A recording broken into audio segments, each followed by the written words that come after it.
د یوسفزیو اتل او مشر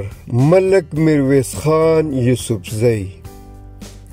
ملک میرویس خان یوسفزی د یوسفزیو پښتنو هغه ستر اتل دی چې له بده مرغه د پښتنو د بېغورۍ په وجه نومورکې پاتې شوی او د تیرو 1500 کلونو په موده کې د دغه ستر اتل نوم په ایرو کې پټ و. د پښتونخوا په مردان کې د 400 روډ په څنډه یوه لوړه غونډۍ یعنې ډیری ده او هلته د دغې غونډۍ په سر یو مزار دی چې د دغې ډیری له امله د نوموړي مزار د ډیری بابا په نامه سره مشهور دی او په تیرو 1500 کلونو کې خلک د مزار ته ورځي او دعا کوي او پر دغه مزار باندې شنې او سرې جنډې رپیږي. خو له بده مرغه خلکو ته دا معلومات نشته چې دغه ستر اتل شخصیت د مغولو په تیره بیا د اکبر بادشاه په خلاف څومره په میړانه جنګېدلی دی او خپل قام یې د مغولو د ظلمونو نه ژغورلی دی. ملک میرویس خان د یوسفزیو د قبیلې د مندڼو د خاخ د امانزیو په څانګې پورې تړلی و. د ملک میرویس خان پلار ملک میرو خان یوسفزی د خپلې قبیلې مشر او د خپل وخت نامتو عالم او زړور سپهسالار و. نوموړی د روښنايي غورځنګ غړی و چې مشري یې د پیرروخان حضرت بایزید انصاري په لاس کې وه. ملک میرو خان سربیره پر دې چې د روښنايي غورځنګ یعنې تحریک غړی و د روښنايي غورځنګ د پوځي برخې سپهسالار هم و او د حضرت بایزید انصاري یعنی د پیرروخان صاحب ښی لاس ګڼل کېده. ملک میرو خان ټوپۍ ته نږدې د باډۍ په جګړه کې چې د مغولو پر خلاف وشوه په 1581 زیږدیز کال کې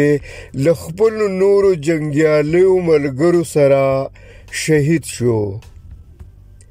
د یوسفزیو د قبیلې خلکو د نوموړي تر شهید کېدلو وروسته د ده زوی میرویس خان یوسفزی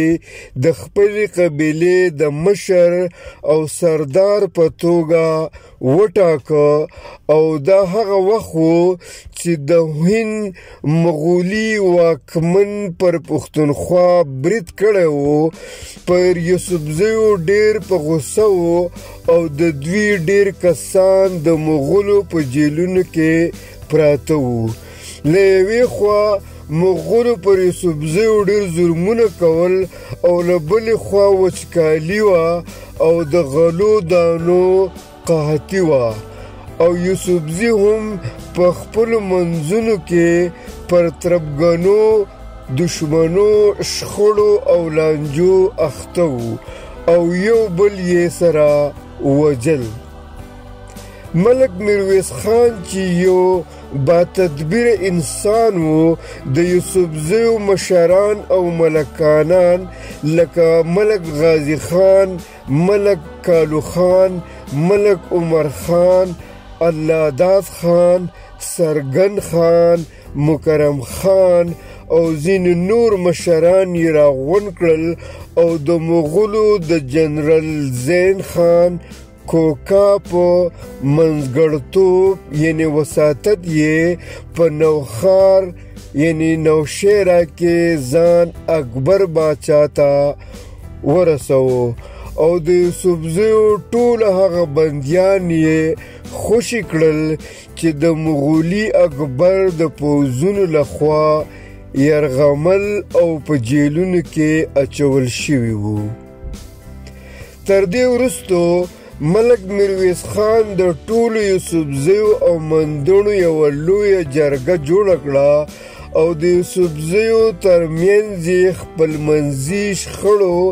او دښمنیو ته د پای ټکی کېښود. کله چې یوسفزي ټول سره یو شول او په یو ستر ځواک بدل شو، نو میرویس خان د مغولو پر خلاف د خپلواکۍ جګړه پیل کړه چې دا جګړه د 5 کلونو لپاره روانه وه او د اکبر باچا ستر جنرال زین خان کوکا د 100,000 تنو جنګیالو سره د یوسفزیو سره جنګېده، خو په خپلو ټولو جګړو کې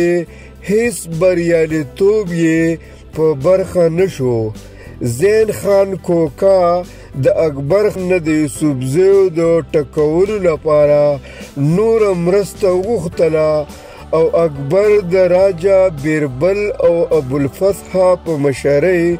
20,000 نور پوځونه ورولېږل او له اباسینه تر باجوړه ټول پښتون قام را پاڅېده او د خپلې ازادۍ او خپلواکۍ لپاره تر خپلو سرو وینو تیر شول. په پای کې په 1586 زیږدیز کال کې په ملندرۍ رستم کې د یوسفزیو او مغولو ترمنځ یو خونړۍ جګړه وشوه او یوسفزیو ته بری ور په برخه شو او د بیربل په ګډون د مغولو